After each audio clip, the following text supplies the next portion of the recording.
Welcome to the PeopleSoft Human Resources Faculty Additional Employment web tutorial on finding a contract.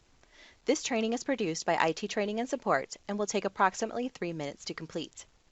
Closed captioning is available for this tutorial. Click on the CC icon at the bottom right of the window to enable closed captioning. If you experience any issues with this tutorial, please email ittraining@fullerton.edu or call 657-278-5647.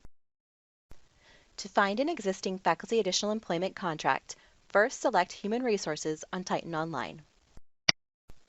Click on the main menu. Select CSU Temp Faculty. Select FUL Faculty ADDL Employment. Select FUL FAE Processes. Choose which type of contract you want to review, academic year appointments or summer work break appointments. In this tutorial, we'll look at academic year appointments, but the process is the same for summer work break appointments.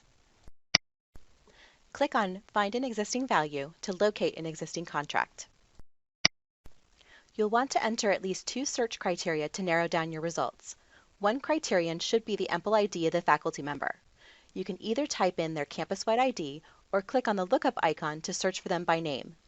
You may also want to enter the department ID for the contract to make sure you are only seeing the contracts for your department.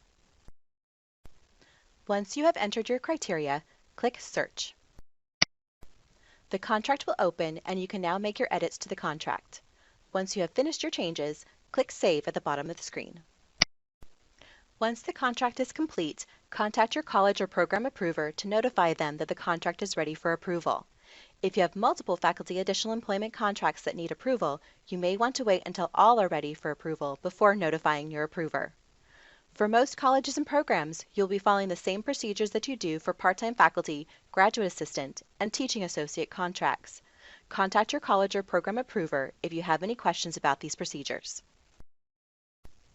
Thank you for viewing this Faculty Additional Employment web tutorial.